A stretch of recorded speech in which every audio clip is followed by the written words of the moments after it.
Hello friends, स्वागत है सभी का आपका अपने यूट्यूब प्लेटफॉर्म द प्लेटफॉर्म 1.0 और मैं हूं जीएस ऑल गुरु। और आज आपके सामने मैं बीपीएससी 3.0 को सबसे लेटेस्ट अपडेट लेकर आया हूं। आपके सामने दो चीजें दिख रही होंगी, क्या दिख रही होंगी, लेकिन वेट इसको देखने से पहले अगर ये वीडियो अच्छा लगे तो चैनल को सब्सक्राइब करके बेल आइकन हिट कर लेंगे और इस वीडियो को अपने दोस्तों को शेयर करेंगे। ठीक है, अब क्या कुछ रहने वाला बीपीएससी 3.0 का लेटेस्ट मैं दोनों लेकर आया हूं, वो पहले देखते हैं। ठीक है, सबसे पहले देखिएगा, अगर इसको मैं थोड़ा जूम करके दिखाता हूं।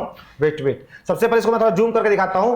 यहां पर एक बीपीएससी का नोटिस निकला हुआ है। बीपीएससी का नोटिस में क्या है पहले देखिएगा, ये आयोग का नोटिस है। आयोग में क्या रखा है भैया कि विज्ञापन संख्या 22/2024 में जो विद्यालय का ओएमआर शीट था, जिसको कि 14 अगस्त से प्रसारित करना था, 14 अगस्त से प्रसारित करना था, उसमें एक रिस्पॉन्स शीट जो है वो नहीं दिख रहा है। रिस्पॉन्स शीट का मतलब होता है कि जिस चीज में आपको दिक्कत होगा, यानी मान के चलिए कि कुछ आपको कोई क्वेश्चन में आपने अपने बुकलेट में कुछ और लगाया होगा और आपके आंसर यानी ओएमआर शीट में कुछ और दिया होगा, तो आप वहां पर रिस्पॉन्स शीट अपना दर्ज करवा सकते हैं। लेकिन क्या कह रहा है, किसी कारणों से वो अभी नहीं दिख रहा है, इसलिए रिस्पॉन्स शीट जो है वो आपको अगले कुछ दिनों में दिखेगा, कुछ तकनीकी कारणों से। जैसा कि देखा होंगे, अभ्यर्थी अपने स्वयं के डैशबोर्ड पर लॉगिन करके अपना ओएमआर शीट डाउनलोड कर सकते हैं, शेष सूचनाएं यथावत रहेंगी। ये हो गया हमारा बीपीएससी का क्या भैया, तो 16 तारीख का ये है, 16 अगस्त का ये नोटिस, समझिएगा। और मैं बात करता हूं आज के दौर में कि आज मैं बात करता हूं ये 17 अगस्त का ये पेपर में नोटिस आया है। क्या आया है, ध्यान को देखिएगा, टीआरई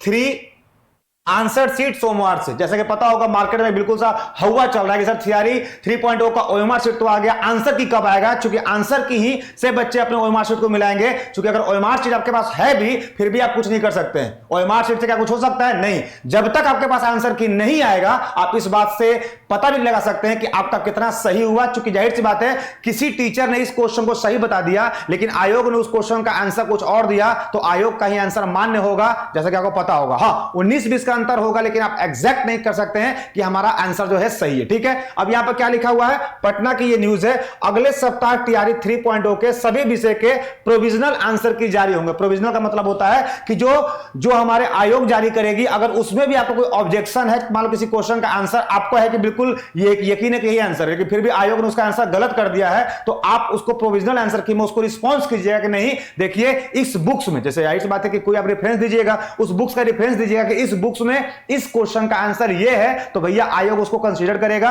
और प्रोविजनल आंसर की में सुधार करके सूत्रों की माने तो सोमवार से यह जारी होना शुरू हो जाएगा। यानी बीपीएससी के जो स्टाफ होते हैं उनको सूत्र बोला जाता है। बीपीएससी के जो स्टाफ होते हैं, कर्मचारी चपरासी से लेकर अधिकारी तक, उनको सूत्र बोला जाता है। तो वही कह रहा है कि सूत्रों की माने तो, यानी उनके स्टाफ की माने तो, उड़ते उड़ते खबर तो स्टाफ को आती ही है। किसी भी संस्थान में वहां का सबसे निचला कर्मचारी को ही पता होता है कि ऊपर क्या होने वाला है। ठीक है, तो सूत्रों की माने तो सोमवार से यह जारी होना शुरू हो जाएगा और शुक्रवार तक प्राथमिक, यानी शुक्रवार को प्राथमिक, माध्यमिक और उच्च माध्यमिक सभी शिक्षकों के श्रेणियों की विषयवार प्रथम प्रोविजनल आंसर की जारी कर दी जाएगी। यानी कहने का मतलब है कि रक्षाबंधन के बाद आपको एक और भी बंधन मिलेगा, वो बंधन मिलेगा आंसर की। ठीक है, सो ऐसे इंटरेस्टिंग फैक्ट के लिए हमारे चैनल को सब्सक्राइब करके बेल आइकन हिट कर ले और इस वीडियो को अपने दोस्तों को शेयर करें। ठीक है, सो बाय बाय, टेक केयर, जय हिंद, जय Bharat, that's all, thank you.